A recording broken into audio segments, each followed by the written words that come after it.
नमस्कार दोस्तों, कैसे हैं आप लोग? आई होप आप सभी लोग बहुत बढ़िया होंगे। काफ़ी दिनों से मेरे कमेंट बॉक्स में अ, एक सवाल आ रहा था कि आप प्रॉपर्टीज़ के बारे में तो बताते हैं देहरादून की बट देहरादून में रोज़गार की बड़ी गंभीर समस्या है। तो थोड़ा-सा इस बारे में भी बताइए कि देहरादून में रोज़गार का क्या हाल है और रोज़गार की क्या स्थिति है? अ, अगर हम यहाँ पर घर बनाते हैं या प्लॉट लेते हैं तो क्या हमारे बच्चों का जो भविष्य है वो सुरक्षित है? क्या वह यहाँ पर सही रोज़गार पा सकते हैं? तो मैंने सोचा कि एक वीडियो इसी बारे में बना देते हैं कि देहरादून में असल में रोज़गार की स्थिति है क्या? एक थोड़ा-सा छोटा-सा विश्लेषण मैंने किया है और वही आपके साथ मैं यहाँ पे शेयर करूँगा और आई होप आप लोगों को मेरा विश्लेषण समझ में आएगा, अच्छा लगेगा। चलिए आगे बढ़ते हैं इस वीडियो में शुरुआत करते हैं इस स्लाइड्स की। आगे बढ़ने से पहले सबसे पहले ये जान लेते हैं कि देहरादून में क्राउड किस प्रकार का है। सो देहरादून में प्रमुखतः 5 प्रकार के क्राउड है। एक है बिज़नेसमैन, दूसरे हैं सरकारी नौकरी वाले कर्मचारी, सरकारी कर्मचारी, तीसरे हैं रिटायर्ड कर्मचारी, फिर चौथा तरह का क्राउड है स्टूडेंट्स क्राउड और जो 5वां क्राउड है वो ऑब्वियसली हमारे जैसा प्राइवेट सेक्टर वाला क्राउड। सो देहरादून के क्राउड के बारे में जानना इसलिए ज़रूरी है क्योंकि जिस तरह का क्राउड होता है उसी तरह का रोज़गार भी होता है। इसीलिए यहाँ पर मैंने क्रम वाइज़ लगाए हैं कि सबसे ज़्यादा यहाँ बिज़नेसमैन हैं, फिर उसके बाद यहाँ पे रिटायर्ड कर्मचारी बहुत ज़्यादा हैं, फिर मतलब सॉरी सरकारी कर्मचारी बहुत ज़्यादा हैं, फिर रिटायर्ड कर्मचारी बहुत ज़्यादा है, फिर स्टूडेंट्स हैं और फिर प्राइवेट सर्विस वाले हैं। इसका क्रम इस बारे में भी है कि इनमें से सबसे पैसे वाले कौन-कौन हैं। देखिए बिज़नेसमैन सबसे ज़्यादा पैसे वाले हैं यहाँ पर, फिर सरकारी कर्मचारी बहुत पैसे वाले हैं, फिर रिटायर्ड कर्मचारी, फिर स्टूडेंट और फिर हम जैसे गरीब प्राइवेट सर्विस वाले। ये है देहरादून का क्राउड, इस तरह का है देहरादून का क्राउड और अब समझते हैं यहाँ के रोज़गार की स्थिति, अगली स्लाइड में।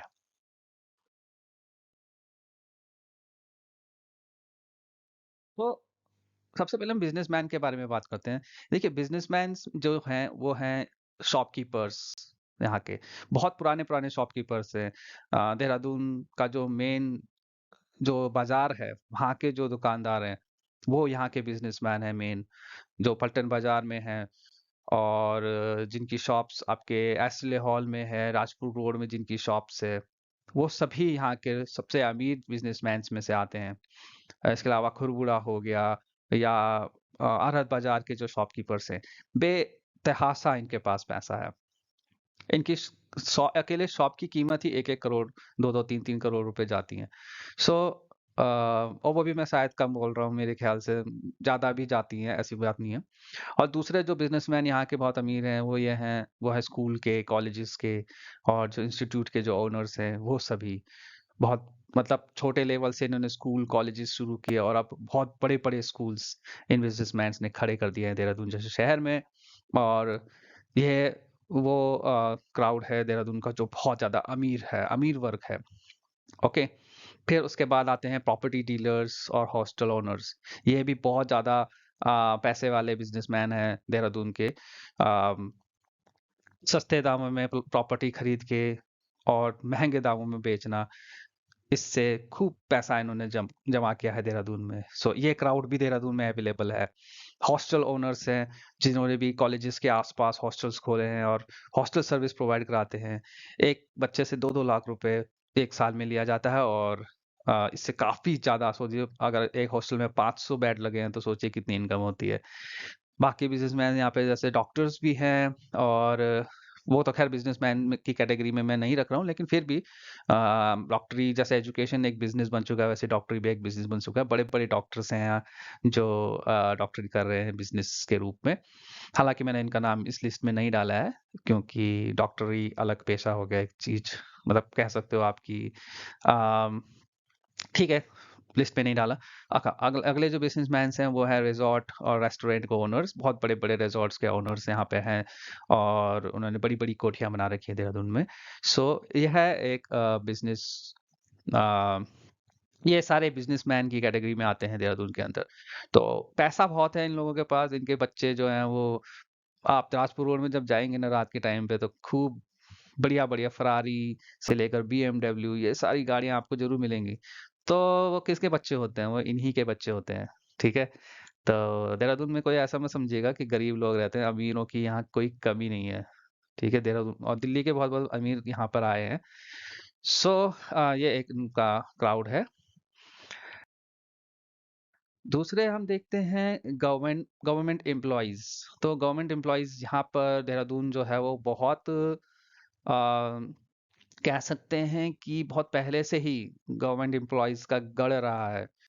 यहाँ सेंट्रल गवर्नमेंट के इतने ऑफिसेज हैं कि मतलब शायद दिल्ली के बराबर तो नहीं कह सकते, लेकिन दिल्ली से कंपटीशन करते हैं यहाँ के। ओएनजीसी यहाँ पर है, आपका आईआईपी यहाँ पर है। इसके अलावा और भी बहुत सारे देखे हैं मैंने, डीआरडीओ यहाँ पर है और डील वगैरह ये सब है। इसरो के भी कुछ सेंटर्स यहाँ पर है, तो एफआरआई है यहाँ पर, आईएमए है यहाँ पर। तो गवर्नमेंट एम्प्लॉइज यहाँ शुरू से ही हैं। और जैसे ओएनजीसी के एम्प्लॉइज हैं वो तो अ, शुरू से ही देहरादून में बसे हुए हैं। और सेंट्रल, और जब से राजधानी बनी है देहरादून, तब से सेंट्रल गवर्नमेंट के एम्प्लॉयज तो पहले से ही थे, लेकिन स्टेट गवर्नमेंट के एम्प्लॉयज भी यहाँ भर भर के आ गए हैं। और इसके अलावा डिफेंस एम्प्लॉयज तो यहाँ, क्योंकि उत्तराखंड तो डिफेंस का गढ़ है। एयरपोर्ट मतलब एयरपोर्ट्स एयरफोर्स का ट्रेनिंग सेंटर यहाँ पर है, आईएमए यहाँ पर है, आरएमएसआई यहाँ पर है, गढ़ी कैंट का एरिया यहाँ पर है। मतलब बहुत, बीएसएफ का है, आईटीबीपी यहाँ पर है। तो डिफेंस एम्प्लॉयज तो यहाँ बहुत ज्यादा है और उनके फैमिलीज यहाँ पर रहती है। सो गवर्नमेंट एम्प्लॉयज यहाँ पर बहुत हैं। और भले इतना नहीं कह सकते हम कि ये पैसे वाले हैं बहुत ज्यादा, मतलब अपनी सीमित तनख्वाह में रहते हैं, लेकिन अच्छी बात इनके साथ ये है कि पैसे वाले ये बन गए कैसे? क्योंकि इन्होंने समय पर देहरादून में जमीन लेकर के मकान बना लिया। तो इन्होंने ऐसी-ऐसी जगहों पे घर बना रखे हैं गवर्नमेंट एम्प्लॉइज़ ने, कि ये अगर वो आज भी उनको बेचते हैं तो 1-2 करोड़ रुपए तो उनको ऐसे ही मिल जाएँगे अपना घर बेच करके। सो करोड़पति हैं। मतलब इनडायरेक्टली एसेट्स करोड़ों के हैं, लेकिन अभी वैसे नहीं कह सकते हम कि वो करोड़पति हैं। बट क्योंकि गवर्नमेंट एम्प्लॉइज़ को इतना मतलब अब तो काफ़ी सैलरी बढ़ गई है, पहले इतनी ज़्यादा सैलरीज़ नहीं थी, लेकिन बचत कर कर के उन्होंने सही टाइम पे यहाँ पे इन्वेस्टमेंट ज़मीनों में कर लिया। सो वो भी अब काफ़ी, कह सकते हो आपकी सेटल्ड और वेल इनकम, क्योंकि देखिए मेन चीज़ तो अ, मकान में ही खर्चा होता है, किराए देने में वगैरह। तो आप समझ सकते हैं कि गवर्नमेंट एम्प्लॉइज़ भी यहाँ पे एक स्टेबल क्राउड है। अगले लिस्ट में हम आते हैं रिटायर्ड एम्प्लॉइज की, ठीक है? तो सेंट्रल गवर्नमेंट के रिटायर्ड एम्प्लॉइज, स्टेट गवर्नमेंट के, देखिए शुरुआत में सेंट्रल गवर्नमेंट के रिटायर्ड जो एम्प्लॉइज होते थे उनकी पसंद देहरादून थी, क्योंकि देहरादून अपने शांत वातावरण के लिए जाना जाता था। मसूरी यहाँ से बिल्कुल पास में था, हवा यहाँ की बहुत ही ताज़ी और बहुत ही ठंडी रहती थी। और सबसे अच्छी बात है कि गर्मियों में यहाँ पर कभी-कभी बारिश हो जाती है और सर्दियों में तो धूप निकली रहती है। सो जितने भी सेंट्रल गवर्नमेंट एम्प्लॉयज जो भी मसूरी घूमने एक ना एक बार तो आते हैं, क्योंकि एलटीसी सबका ही होता है सेंट्रल गवर्नमेंट एम्प्लॉयज का। तो 3-4 जगह होती हैं, शिमला, मनाली, मसूरी, नैनीताल और साउथ के 2-4 जगह हैं। तो एक ना एक सेंट्रल गवर्नमेंट एम्प्लॉयज मसूरी जरूर आता है। और मसूरी आता है तो देहरादून से होते हुए जाता है, तो उसको देहरादून में अगर वो रुकता है तो उसको देहरादून पसंद आ जाता है। और इस वजह से वो सोचता है कि भाई बुढ़ापे का दिन तो देहरादून में ही बिताना है। तो शुरू से ही सेंट्रल गवर्नमेंट के एम्प्लॉयज पहले ही प्लान कर चुके होते हैं कि हम देहरादून में ही रहेंगे। और एट द एंड शायद ऐसा भी होता है कि रिटायरमेंट से पहले जो लास्ट पोस्टिंग होती थी सेंट्रल गवर्नमेंट एम्प्लॉयज की, वो जानबूझ के देहरादून में ले लेते थे या जो भी होता था। तो समझ सकते हैं आपकी, कभी ना कभी उनकी पोस्टिंग अगर देहरादून में हुई तो एक बार जो देहरादून में रह लेता था वो हमेशा के लिए यहाँ का हो जाता है, हर कोई जानता है पहले के जमाने में। अभी के लिए, अभी भी यहाँ पे ऐसा है क्योंकि यहाँ मौसम अभी भी बहुत अच्छा है। सो सेंट्रल गवर्नमेंट एम्प्लॉयज के जो रिटायर्ड कर्मचारी हैं वो शुरू से ही देहरादून के क्राउड में आते हैं। और वसंत विहार से लेकर के जो आपका कर्जन रोड है और भी जितने भी इलाके हैं वहाँ सेंट्रल गवर्नमेंट से एम्प्लॉय रिटायर्ड एम्प्लॉयज वहाँ पे बसे हुए हैं, जहाँ जहाँ शांत जगह उन्हें मिली, आईएएस से लेकर पीसीएस तक भी, ठीक है? और स्टेट गवर्नमेंट के एम्प्लॉइज़ जो हैं वो भी यहाँ पर आने लगे, स्पेशली उत्तराखंड बनने के बाद पहाड़ों से जो रिटायरमेंट लेकर जो टीचर्स आते हैं, वो बहुत ज़्यादा यहाँ बसने लगे। और सिंचाई विभाग के कर्मचारी, फॉरेस्ट कर्मचारी, ये सारे देहरादून में ही जाकर बसने लगे हैं। ठीक है? तो उनके वजह से देहरादून का रिटायर्ड एम्प्लॉइज़ वाला एक क्राउड बन गया है। इसके बाद आते हैं डिफेंस एम्प्लॉइज़। डिफेंस एम्प्लॉइज़ तो आपको पता ही है कि रिटायरमेंट के बाद जो पैसा आता है भर-भर के, वो सारा देहरादून में प्लॉट लेने में चले जाता है। हर कोई चाहता है कि अच्छी फैसिलिटीज़, अच्छी एजुकेशन हमारे बच्चों को मिले और अच्छा हेल्थ मिले। सो अब इसमें क्या कह सकते हैं, उनका देखिए जिसके पास पैसा है वो लगाएगा, इन्वेस्ट करेगा ही। और हर कोई अपने पैसे को डबल, ट्रिपल बनाना चाहता है और हर कोई सिक्योर रखना चाहता है अपनी फैमिली को। तो यहाँ पर डिफेंस एम्प्लॉइज़ के लिए भी यही चीज़ें होती हैं और सबसे ज़्यादा अगर देखा जाए तो डिफेंस एम्प्लॉइज़ का ही क्राउड यहाँ पे देखा जा सकता है। और शुरू से ही यहाँ पे डिफेंस की बहुत सारी बिल्डिंग्स हैं यहाँ पर, सो इस वजह से भी यहाँ पर बहुत ज़्यादा डिफेंस एम्प्लॉइज़ आपके मिल जाते हैं। और तो उसके बाद आता है हम जैसे प्राइवेट एम्प्लॉइज़ का क्राउड, और जो कि डिवाइडेड होता है 2 पार्ट्स में भाई। एक ऑर्गेनाइज्ड सेक्टर के एम्प्लॉइज़ होते हैं और एक नॉन ऑर्गेनाइज्ड सेक्टर के एम्प्लॉइज़ हैं। अब ऑर्गेनाइज्ड सेक्टर के एम्प्लॉइज़ कौन-कौन से होते हैं? जिनमें जो कि यहाँ के देखिए देहरादून में शुरू से इंडस्ट्रियल एरिया कुछ-कुछ बने हैं छोटे-मोटे, जैसे कि मोबे वाला का एरिया है, वो एक इंडस्ट्रियल एरिया है। सेलाकुई का एरिया है जो अभी नया ही बना है, मतलब उत्तराखंड बनने के बाद ही बना है। और इसके अलावा थोड़ा-सा एरिया आपका कुआँ वाला की तरफ भी है, थोड़ी बहुत इंडस्ट्री जो है। और छोटी-मोटी 2-4 इंडस्ट्रीज़ आपकी बीच देहरादून में भी थी, जो कि अब नहीं है। सो ऑर्गेनाइज़ सेक्टर के एम्प्लॉइज़ यानी जिनका सही से पीएफ वगैरह कटता है और जिनका ईएसआई वगैरह सब होता है प्रॉपर्ली। स्पेशली जो मोबे वाला सेलाकुई का एरिया के जो लोग हैं, वो ऑर्गेनाइज़ सेक्टर एम्प्लॉइज़ में आते हैं, जिनकी सैलरी मतलब ठीक-ठाक बन के आती है। और नॉन ऑर्गेनाइज़ सेक्टर हो गए लाला टाइप के लोग जो देहरादून में हैं। जैसे किसी ने कोई बेकरी में काम कर रहा है, कोई आपका बर्तन की दुकान में काम कर रहा है, कोई कपड़ों की दुकान में काम कर रहा है, पलटन बाज़ार में काम कर रहा है, कोई कारपेंटर है, कोई कुछ है, कोई कुछ है, तो उनको भी अगर सैलरी मिलती है, यानी ऐसी सैलरी मिलती है जो बिना पीएफ, ईएसआई वगैरह के आपके जिनको सैलरी मिल रही है। सो प्राइवेट एम्प्लॉइज़ और ऑर्गेनाइज़ सेक्टर में एक और सेक्टर आता है आईटी सेक्टर। तो आईटी सेक्टर में भी ऑर्गेनाइज़्ड वे में हर चीज़ होती है। इसमें एक्चुअली आईटी सेक्टर में भी 2 तरह की कंपनीज़ हैं। एक तो वो है प्रॉपर जिनका पीएफ वगैरह कटता है, और एक है ऐसी मतलब अ, गली मोहल्ले में हमने खोल दी कंपनी, आईटी कंपनी। और जो अनएम्प्लॉयमेंट है इंजीनियर्स का, उसका अ, फ़ायदा उठाते हुए बंदे रख कर के और काम करती है। इसके अलावा ऑर्गेनाइज़ सेक्टर में हमारे कॉलेजेस भी आते हैं। जो कॉलेजेस प्रॉपरली हर चीज़ काटते हैं, पीएफ वगैरह। ज़्यादातर कॉलेजेस यहाँ प्रॉपर रूल्स फ़ॉलो करते हैं। ऐसा नहीं है कि लाला जैसी दुकान खोल रखी है, उन्हें करना पड़ता है क्योंकि एआईसीटी की नॉर्म्स ये कहते हैं, थैंक्स टू एआईसीटी। क्योंकि वरना यहाँ पे कॉलेजेस का भी एक्चुअली मालिकों का हाल देखा जाए तो वो भी किसी लाला से कम नहीं है एक्चुअल में देखा जाए। लेकिन क्योंकि उनको अपने कॉलेजेस को प्रॉपर रूल्स एंड रेगुलेशंस के हिसाब से रखना होता है, तो वो सारे रूल्स फॉलो करते हैं। अदरवाइज उनकी मान्यता छीन सकने का डर होता है। सो इसलिए ऑर्गेनाइज सेक्टर में ये कॉलेजेस काफी मतलब सैलरी भी ठीक ठाक दे देते हैं। सो आगे बढ़ते हैं। लास्ट कैटेगरी हमारी आती है स्टूडेंट्स की।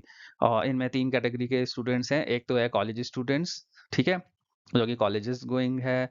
अब इन कॉलेजेस में भी 2 तरह के कॉलेज गोइंग स्टूडेंट हैं। एक तो अमीर वाले कॉलेज स्टूडेंट्स जैसे कि यूपीएस जैसे कॉलेजेस, ग्राफिक एरा, डीआईटी, इस तरह के जो अमीर बच्चे हैं, जो 2-2 लाख रुपए 1 साल की फीस दे रहे हैं, ठीक है?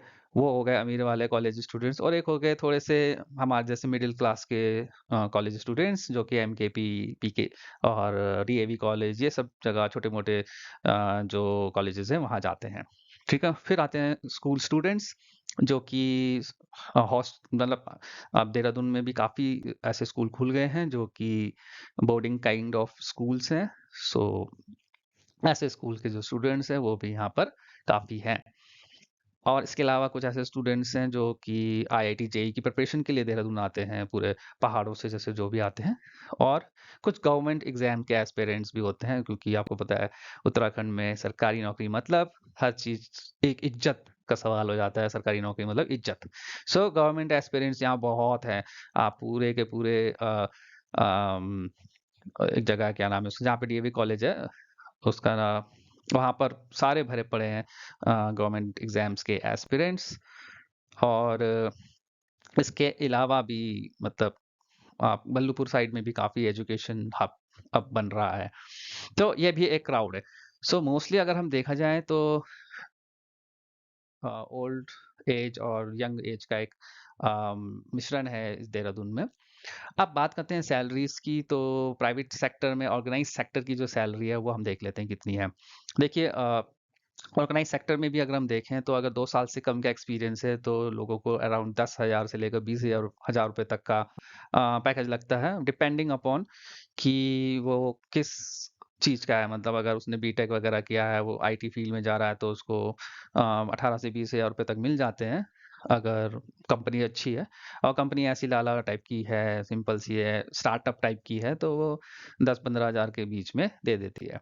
ठीक है? और जब एक्सपीरियंस बढ़ जाता है 3 से 6 साल तक का ऑर्गेनाइज सेक्टर में, तो 20 से 30,000 रुपए तक मिलते हैं। और जब 6 से 10 साल का एक्सपीरियंस हो जाता है तो 30 से 40,000 के आसपास मिलते हैं। 10 से ज़्यादा का एक्सपीरियंस होने पे फिर 40,000 से 1 लाख, 1.5 लाख, 2 लाख तक भी मिल जाते हैं, लेकिन ऐसा बहुत कम है, रेयर बहुत होता है, 2 लाख किसी को मिल रहे हैं। 1 लाख तक ही यहाँ पर मतलब 1 लाख के बाद हाफ़ने लग जाते हैं यहाँ पे। इवन अगर ऑर्गेनाइज़ सेक्टर की भी बात करें तो 1 लाख मतलब आप तो मतलब काफ़ी सीनियर और मतलब बहुत की रोल अदा करते हैं। आपके बिना मतलब कंपनी कुछ कर ही नहीं सकती। तो ये हाल हो जाता है, मतलब डायरेक्टर लेवल पे आप पहुँच जाते हैं 1 से 1.5 लाख के बीच में। तो ऐसे बहुत रेयर कह सकते हैं, मतलब एक कंपनी में 2-4 लोग ही होंगे जिनकी 1 लाख से ज़्यादा सैलरी होती है। ठीक है? तो ये सैलरी का स्ट्रक्चर है प्राइवेट सेक्टर। ऑर्गेनाइज्ड सेक्टर की बात कर रहे हैं। तो फिर भी ऑर्गेनाइज्ड सेक्टर में फिर भी सैलरी ठीक-ठाक कह सकते हो, मतलब भले दिल्ली के मुकाबले बहुत कम है, अगर हम देखें। लेकिन फिर भी कंपैरेटिवली आप कह सकते हो कि ठीक है, मतलब। फिर हम आगे बढ़ के अनऑर्गेनाइज्ड सेक्टर के बारे में। अनऑर्गेनाइज्ड सेक्टर में मान लो वही नाला की दुकान वाली जो मैंने बताया आपको, जहाँ कुछ नहीं करता पिया हुआ कैश में सब डीलिंग होती है, तो वहाँ 8 से 15,000 रुपए तक के सैलरी मिल रही है 2 साल से। मतलब फ्रेशर को, एज अ फ्रेशर अगर आप जाते हो, 8 से 15,000 रुपए तक मिल रहे हैं। और उसके बाद 15 से 25,000 रुपए तक अगर थोड़ा एक्सपीरियंस आप गेन कर लेते हो, और 25 से लेकर 35,000 तक के बीच में अगर 6 से 10 साल का एक्सपीरियंस आपका है, और 35 से 50,000 के बीच में जब आप बहुत ज़्यादा मतलब एक्सपीरियंस हो जाते हो भाई, किसी दुकान में एक बंदा 10 साल से ज़्यादा में लगा हुआ है और अच्छा काम कर रहा है, तो मालिक भी दे देता है कि भाई चल भाई 50,000 रुपये तक तू रख ले। वो मतलब मालिक बोलता है कि सारा तू ही संभालेगा हर चीज़। वो मतलब अपना घर में बैठा रहता है, बोलता है 50,000 में उसने पूरी दुकान मैनेज करने के लिए दे दी, मैनेजर बन गया वो 50,000 रुपये में। सो ये सीन है आपका अनऑर्गेनाइज सेक्टर का। और अब बात करते हैं एजुकेशन सेक्टर की, जो स्कूल कॉलेजेस में जो फीस का स्ट्रक्चर है, मतलब फीस का नहीं, सॉरी, सैलरी का जो स्ट्रक्चर है। फीस तो बहुत ज़्यादा है, मतलब जितनी फीस इतनी ज़्यादा है, लेकिन जो बंदों की सैलरी है उस हिसाब से उतनी नहीं है देहरादून में। स्पेशली एजुकेशन सेक्टर की अगर हम बात करें तो 15 से 25,000 अगर फ्रेशर एज जाते हो आप किसी स्कूल या कॉलेजेस में, तो ये मिल जाती है। और 25 से 35,000 3 से 6 साल के एक्सपीरियंस में आपको मिल जाती है। और 35 से लेकर 50,000 के बीच में 6 से 10 साल के एक्सपीरियंस के बंदे को मिल जाते हैं। और 50 से 80,000 रुपए तक की एक हैंडसम सैलरी आपको मिल जाती है अगर आप 10 साल से ज़्यादा का एक्सपीरियंस है आपका। थोड़ा अगर आप और एजुकेशन लेते हो, पीएचडी वगैरह कर लेते हो, डबल पीएचडी, रिसर्च प्रोफेसर तक बनते हो, तो आपको इससे ज़्यादा सैलरी भी मिल जाती है, 1.5-2 लाख रुपए तक मिल जाते हैं। और इवन अगर बड़े कॉलेजेस हैं लाइक यूपीएस, ग्राफिक रज, डीआईटी, तो वहाँ पे भी मतलब अच्छा सैलरी पैकेज मिलता है। लेकिन मैं यहाँ पे एवरेज सभी कॉलेजेस का लगाया है, मतलब इन कॉलेजेस में के हिसाब से नहीं, मतलब जितने भी और भी कॉलेजेस हैं यहाँ पे 8-10 कॉलेजेस हैं, उनके हिसाब से मैंने यहाँ पे एवरेज दिखाया है। तो ये है भाई साहब यहाँ का सैलरी स्ट्रक्चर। ठीक है? तो आपने समझ लिया होगा कि भाई सैलरी थोड़ी-सी कम है, मतलब थोड़ी-सी क्या, मतलब काफ़ी कम है एज़ कम्पेयर टू अगर हम दिल्ली वगैरह दिल्ली या चंडीगढ़ को देखें, तो सैलरी का ये स्ट्रक्चर है। तो अब सैलरी की बात हो गई तो एक्सपेंसेस का भी पता होना चाहिए। देखिए, अब दिल्ली में रह रहे हो तो दिल्ली में रहना भी महँगा है। ठीक है, लेकिन दिल्ली में रहना महँगा नहीं कह सकते, क्योंकि दिल्ली में क्या है ना, वो आप पे डिपेंड होता है कि आप महँगी जगह पे रहना चाहते हो या सस्ती में। दिल्ली में हर तरह का आपको फैसिलिटी मिल जाती है कि भाई आपको सस्ती जगह पे रहना है, महँगी जगह पे रहना है। देहरादून में ये है कि यहाँ पे भी ऐसा ही है, लेकिन फिर भी आप कह सकते हो कि अगर देहरादून में कोई रहता है ना, तो वो मेनली अच्छी जगह में ही रहना चाहता है। सो एक्सपेंसेस की बात करें, रेंट यहाँ पर अराउंड 13,000 टू 15,000 तक मिलता है 3 BHK के लिए। लेते हैं। 10,000 के आसपास मांगते हैं 2 BHK के लिए, और 7,000 के आसपास मांगते हैं 1 BHK के लिए। ठीक है, ये एवरेज मैंने बताया है। इससे कम या ज़्यादा एक एक हज़ार रुपये प्लस माइनस आप कर सकते हो, डिपेंडिंग अपॉन किस लोकेशन में आप रहते हो। ठीक है, फिर जब राशन की बात आती है, तो 2 लोगों के राशन की कीमत लगभग 5,000 रुपये तक में इनफ हो जाता है। ऐसा नहीं है, 5,000 रुपये बहुत होते हैं, मतलब सब्जी उब्जी लगा के मैंने 5,000 लगाए हैं। ठीक है, मतलब 3,000 तीन साढ़े 3,000 रुपये के आसपास का तो आपका राशन आता है, आटा चावल वगैरह, और बाकी 1,500 रुपये के आसपास आपका सब्जी वगैरह का लगा देता हूँ मैं, अगर आप सब्जी ठीक ठाक लेवल पे खाते हो विद दाल।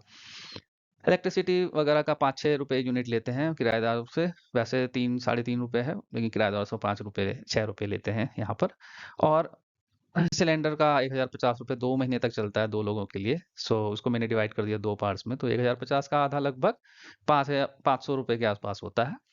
और ट्रांसपोर्टेशन आपका 10 रुपये 3 किलोमीटर के लिए अब हो गया, पहले सस्ता था, अब वो भी महंगा हो गया देहरादून में। ठीक है, तो ये सारे एक्सपेंसेस हैं देहरादून के। तो हमने देखा कि सैलरी थोड़ी कम है और एक्सपेंसेस लगभग दिल्ली जैसे ही हैं। ठीक है, दिल्ली में एटलीस्ट खाना सस्ता है, यहाँ तो खाना भी बहुत महंगा है अगर आप देखोगे तो। ऑलराइट, सो आगे बढ़ते हैं अपने नेक्स्ट स्लाइड। सो आगे बढ़ते हैं हम।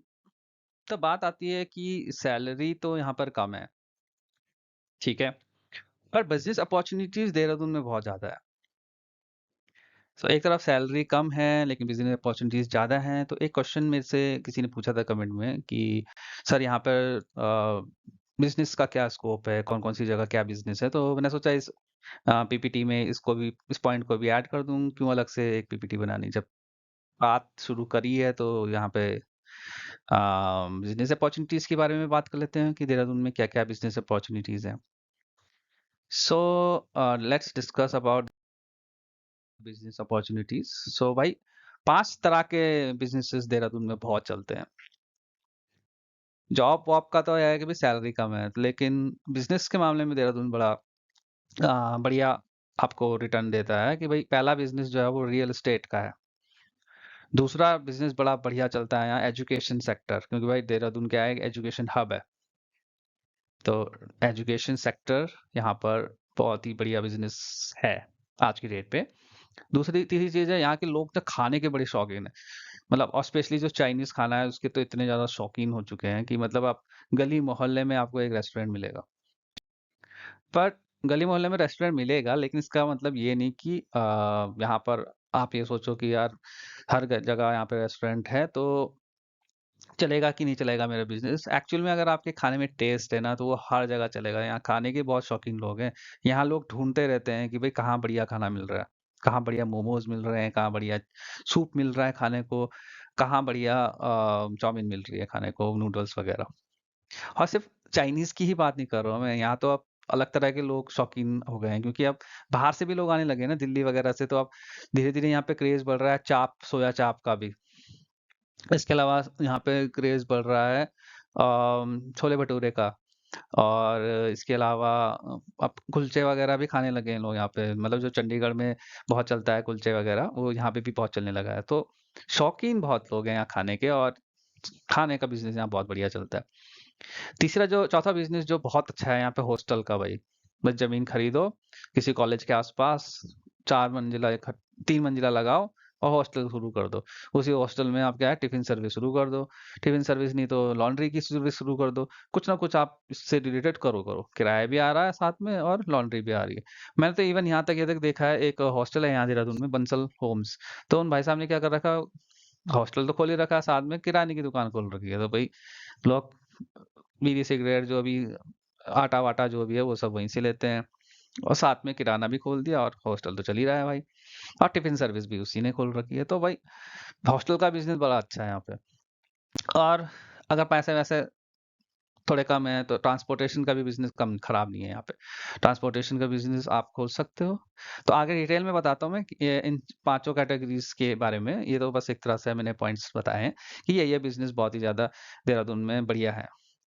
तो एक-एक करके शुरू करते हैं देखो। अब बात आती है रियलिटी सेक्टर का बिज़नेस। भाई रियलिटी सेक्टर में सबसे बड़ा और सबसे अच्छा बिज़नेस है भाई प्रॉपर्टी डीलिंग कर दो शुरू। बहुत लोग आए हैं गुड़गाँव से उठ कर के, कुछ लोग पहाड़ों से भी आ रहे हैं भाई। जो ये टिहरी गढ़वाल और ये सब इनकी बहुत प्रॉपर्टीज हैं। कहाँ पे भानियावाला साइड में।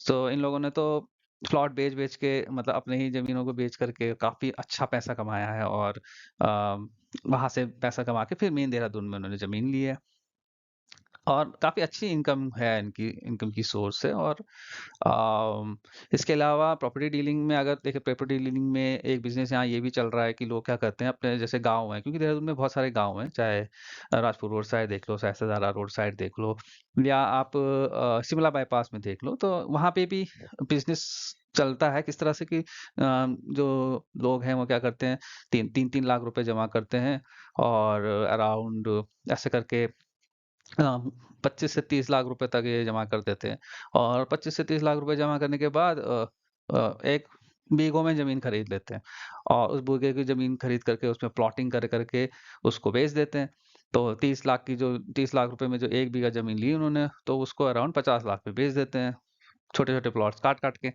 तो इनका जो प्रॉफिट होता है वो फिर दोबारा उनमें डिवाइड हो जाता है जिस हिसाब से आपने इन्वेस्ट किया रहता है 2-2 लाख रुपए तो जिसने 2 करा रहता है उसका 3 लाख बन जाते हैं तो ऐसे में क्या है हर चीज़ को फ़ायदा मिल जाता है कि भाई एक सीज़न में 1 लाख रुपए मतलब बन गए, एक प्रॉपर्टी के हिसाब से मतलब अपने हिसाब से मुझे भी इतना आइडिया नहीं है लेकिन मैंने भी ये सुना है।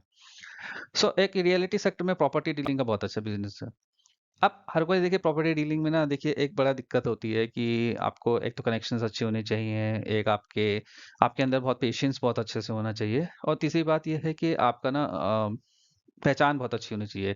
चाहे नेताओं से पहचान हो, चाहे गुंडों से पहचान हो, चाहे पुलिस वालों से पहचान हो और चाहे वकीलों से पहचान हो, हर किसी से आपकी अच्छी पहचान होनी चाहिए। सो हर कोई प्रॉपर्टी डीलर नहीं बन सकता है इतनी ईज़िली और आपकी पर्सनैलिटी भी अच्छी होनी चाहिए एक्चुअली में, कि बंदे सामने वाले बंदे को लगना चाहिए कि हाँ भाई ये प्रॉपर्टी बेच रहा है, कहीं ऐसा नहीं लगना चाहिए कि भाई ये कहीं पैसे लेके भाग ना जाए।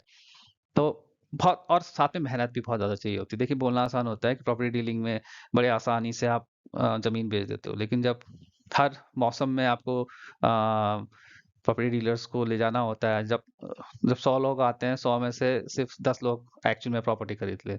बाकी जो 90 लोग हैं वो देख करके, मुआयना करके चले जाते हैं। ठीक है?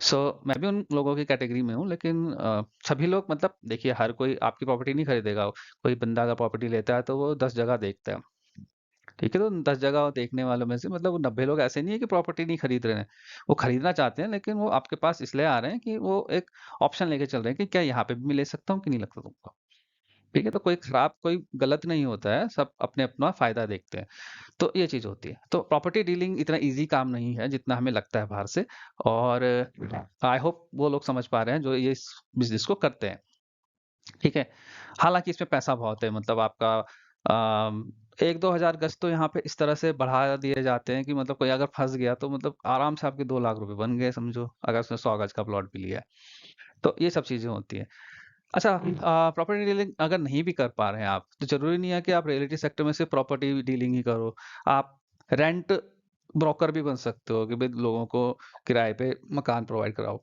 पता है आपको जो डीआईटी है ग्राफिकेरा है और यूपीएस कॉलेज है यहाँ पे रूम दिलाने के नाम पे ब्रोकर्स काफी अच्छा कमा रहे हैं पैसे मतलब एक ब्रोकरेज 15 दिनों का ले लेते हैं कोई 30 दिनों का ले रहा है और डिपेंड्स ऑन किस तरह की पार्टी है मतलब अगर मोटी पार्टी उन्हें लगती है कि भाई ये तो भैया अमीर आदमी है हैं तो उससे वो बोलते हैं 1 महीने का किराया मतलब 1 महीने का जो रेंट है वो अपना प्रॉफिट है तो उस चीज का बिजनेस भी बहुत बढ़िया चल रहा है फल फूल रहा है यहाँ पे और अगर इन चीजों में फंसना ही नहीं है क्योंकि इन चीजों में ये होता है कि भाई कभी है कभी नहीं चलता है बिजनेस मतलब कुछ स्टेबिलिटी नहीं है है ना एक साथ अगर आ गया तो आ गया नहीं तो फिर पूरे साल भर ठन गोपाल तो आपको अगर रेगुलर बिजनेस चाहिए तो उससे अच्छा है कि भाई रियलिटी सेक्टर से जुड़ा हुआ बिजनेस है कि भाई आप सीमेंट की दुकान खोल दो ठीक है आप जो जमीनों जो मकान क्योंकि देखो जमीनें लोग ले रहे हैं और मकान बना रहे हैं तो मकान बनाने से रिलेटेड जितने भी आपका मेजर आप कह सकते हो कि जो भी चीज़ें हैं, मतलब सीमेंट का आप दुकान खोल दो, आप सरिये की दुकान खोल दो, आप टाइल्स की दुकान खोल दो, मार्बल की दुकान खोल दो। और अगर ये भी नहीं हो पा रहा है तो आप कुछ ऐसी दुकान खोल दो जो मतलब आपको 10 लाख के अंदर आप अच्छे से आप उसको कर सकते हो, है ना? तो ऐसा नहीं है। देखिए, अगर आपने छोटी-मोटी डिग्री भी करी है देखिए, या आपने सर्टिफ़िकेशन भी लिया है, तो कारपेंटरिंग भी बहुत अच्छा स्कोप है। आप घर में इलेक्ट्रीशियन एक-एक घर में काफ़ी पैसे ले लेते हैं। प्लम्बिंग में भी बहुत बढ़िया स्कोप है। रियलिटी सेक्टर से जुड़े हुए ना बहुत सारी चीज़ें हैं जो कि आप कर सकते हो। सो छोटा-बड़ा कुछ नहीं देखना होता है। देहरादून में भैया मकान बहुत बनते हैं, तो काम की कोई कमी नहीं है मकान से रिलेटेड। बस आप अच्छा-सा काम करके अगर दो किसी को, तो ठीक है। तो ये तो था रियलिटी सेक्टर से रिलेटेड आपका बिज़नेस। आगे बढ़ते हैं, एजुकेशन सेक्टर से रिलेटेड बिज़नेस। तो भाई एजुकेशन सेक्टर से जब हम बात करते हैं, तो देहरादून भाई एजुकेशन हब रहा है शुरू से ही। मतलब आज की बात नहीं है, बहुत शुरू से, मतलब देहरादून बना भी, मतलब सॉरी, देहरादून कैपिटल नहीं भी बना था, तब से देहरादून एजुकेशन हब है। और शुरू-शुरू में तो यहाँ ज़मीन भी सस्ती थी, तो लोगों ने क्या है, दुनिया भर के स्कूल, क्योंकि एक स्कूल मेन थी यहाँ की, दून स्कूल, वेलम स्कूल और सेंट जोसेफ स्कूल, और सेंट थॉमस स्कूल भी काफ़ी हिट है, और सेंट जूड्स भी स्कूल काफ़ी हिट है, एन मेरी भी बहुत हिट है मतलब। तो ये सारी पुरानी-पुरानी स्कूल्स थी, तो क्योंकि इन इनकी वजह से देहरादून काफ़ी फेमस हो गया था। और इसके अलावा केंद्रीय विद्यालय बहुत बड़ा नाम यहाँ पर है, बहुत सारी स्कूल्स है केवी की। और शुरू से ही है, मतलब ऐसा नहीं है उस देहरादून बनने के बाद हुई, पहले से ही। और इसके अलावा एसजीआरआर, यार एसजीआरआर तो सबसे, मतलब मैं भी एसजीआरआर का ही प्रोडक्ट हूँ। सो एसजीआरआर को कैसे भूल सकते हो, मतलब मिडिल क्लास की, आप कह सकते हो एसजीआरआर मिडिल क्लास का भगवान है। क्योंकि एक ऐसा इंग्लिश मीडियम स्कूल जो कि मिडिल क्लास की हाथ में आ जाता है, वो ये एसजीआरआर राजा राम मोहन राय ही तो है। ठीक है।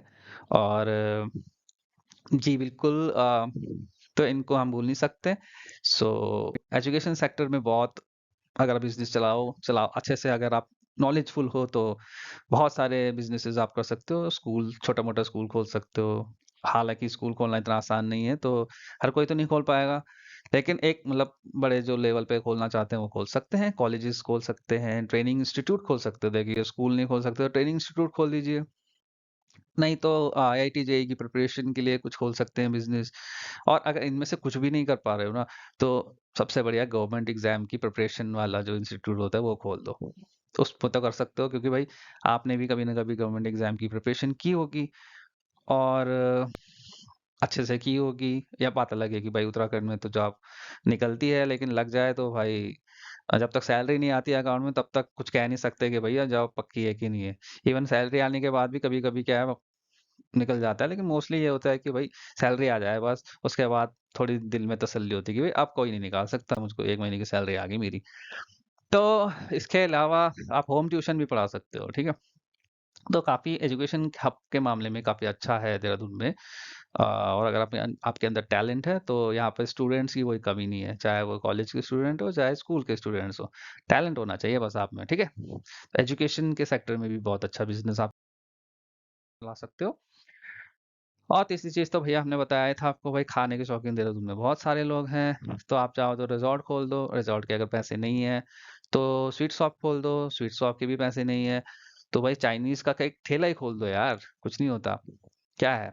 एक मोमोज़ लगाना है, देखिए लोग तिब्बत से, नेपाल से, न जाने कहाँ-कहाँ से आकर यहाँ मोमोज़ बेच रहे हैं और खूब पैसा कमा रहे हैं। यार एक दिन तो मैं यही सोच रहा था कि कोई बंदा अगर कार ले ले और कार में पीछे से 2 मोमोज के वो लगा दे और उसके बाद बेचे, तो क्या प्रॉब्लम है। मतलब मोमोज में इतना मार्जिन है यार। मैं तो एक दिन सोच रहा था कि यार 4 मोमोज इतने, मतलब 10 रुपए का एक मोमो रखा है, मतलब मजाक हो रखा है, 10 रुपए का एक मोमो यार। वही है बात यार, मार्जिन बहुत है अगर आप कैलकुलेट करने बैठोगे ना, और ऊपर से टैक्स भी, इनकम टैक्स भी नहीं देना पड़ता, सबसे अच्छी बात ये है। भाई हम तो सैलरीड लोग हैं, अगर 50,000 भी कमाएंगे ना तो इनकम टैक्स ही इतना ज्यादा देना पड़ता है कि पूछो मत। तो अम, आप कह सकते हो कि चाइनीज़ फूड में काफ़ी, अगर आपको अच्छे से बनाना आता है या सीख लिया आपने, होटल मैनेजमेंट कर रखा है, तो यार देहरादून में ना चाइनीज़ फूड का बहुत अच्छा स्कोप है। इतना स्कोप मतलब मेरे को दिल्ली में भी नहीं नज़र आता। दिल्ली में भी ये है कि यार लोग ना हर तरह का खाना खाना पसंद करते हैं। ऐसा नहीं कि सिर्फ चाइनीज़ ही पसंद है लोगों को, ठीक है? लेकिन देहरादून में तो ये है कि भाई चाइनीज़ पे टूट पड़ते हैं लोग। अगर अच्छा बनाना आता है तो चाइनीज़ को मतलब चाइनीज़ खाना बनाना सीख लो बस कहीं से। और एक बार देहरादून में कदम रख लो आप, राजपुर रोड में दुनिया भर के आप कहीं पे भी लगा सकते हो। मतलब लगा तो नहीं सकते थे, पुलिस वाले उठा लेंगे। लेकिन ये है कि किसी छोटी सी दुकान ही खरीद वो कर लो यार, किराए पे ले लो, वहां पे शुरू कर लो अच्छी लोकेलिटी में, मतलब। लेकिन खाने वालों की कोई कमी नहीं है भाई। और बड़े बड़े लोग लॉकडाउन पे रेस्टोरेंट अपना खोल रहे हैं, और धीरे धीरे उनका चल रहा है। देखिए, एक साथ तो नहीं चलता, लेकिन चलता जरूर है कभी ना कभी। और अगर चाइनीज फूड में भी आपको लगता है कि यार बहुत सारे लोगों ने खोल दिया यार, ये तो बहुत ज्यादा हो गया, तो भाई टिफिन सर्विस शुरू कर दो तुम, ठीक है? तो लेकिन फूड से रिलेटेड, फूड सेक्टर से रिलेटेड चीजें आप कर सकते हो। आप मीट की दुकान खोल लो यार, उसमें भी बहुत स्कोप है। यहाँ तो मीट खाने के भी शौकीन बहुत है, चिकन खाने के शौकीन है, और कभी कभी तो यहाँ मटन तक नहीं मिलता है, लेकिन क्योंकि खत्म हो जाता है, मतलब काफी शौकीन लोग हैं। छोले भटूरे, बन टिक्की, वेजिटेबल शॉप, ये सब खोल सकते हो आप, कोई प्रॉब्लम नहीं है इनमें।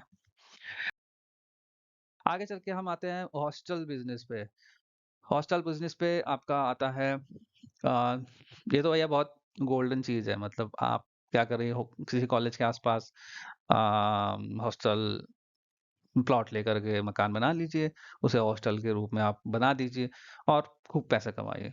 मतलब मैं एक बार ब्लाबला कार में जा रहा था, और ब्लाबला में मुझे एक हॉस्टल का मालिक मिला, तो उसने बताया मुझे कि भाई बहुत कमाई है इसमें, स्पेशली जो बड़े बड़े कॉलेजेस हैं उनके आसपास अगर आपने हॉस्टल खोला है तो धक्का पेल कमाई है यार। क्योंकि यार जो लोग 2-2 लाख रुपए एक साल की फीस दे रहे हैं, वो हॉस्टल की फीस भी दे सकते हैं, और काफी अच्छे से दे सकते हैं। तो और प्लस आपको पता है स्टूडेंट्स की डिमांड्स क्या क्या होती हैं, कभी ये कुछ मांगते हैं, कभी कुछ मांगते हैं, कभी कुछ मांगते हैं। तो आप कह सकते हो कि बहुत कमाई है यार। जो जो उनसे रिलेटेड चीजें हैं उन सब आसपास आप रख दो। हालांकि कोई मतलब ऐसे उल्टे पुल्टी चीजें नहीं रखो, लेकिन यह है कि जो अच्छी चीजें हैं उन्हें रखो, ठीक है? जैसे कि खाने का सामान, राशन पानी, है ना? तो ये सब चीजें। और आखिरी बिजनेस जो है वो ट्रांसपोर्टेशन का बिजनेस है। सो आपको पता है ट्रांसपोर्टेशन के मामले में भाई देहरादून में मसूरी के लिए, मसूरी से हर गाड़ी जाती है, और आप कोई मसूरी जाना चाहता है तो वो ट्रेन से आता है, ठीक है? ज्यादातर लोग ट्रेन से आते हैं मसूरी जाने के लिए। वैसे तो अपनी गाड़ी लेकर आते हैं, लेकिन दिल्ली से देहरादून, देहरादून से दिल्ली, दिल्ली से देहरादून आपकी बहुत टैक्सियां आती हैं, तो उसका ट्रांसपोर्टेशन का बिजनेस आप शुरू कर सकते हो। और उस लेवल पे नहीं करना चाहते हो तो देहरादून से यार एयरपोर्ट तक का ही शुरू कर दीजिए, उबर ओला कुछ भी शुरू कर दीजिए। सिंपल सा है बिजनेस, ठीक है? और ये भी नहीं करना चाहते हो तो एक छोटा हाथी खरीद लो, और जो होम शिफ्टिंग है उसका बिजनेस शुरू कर दो।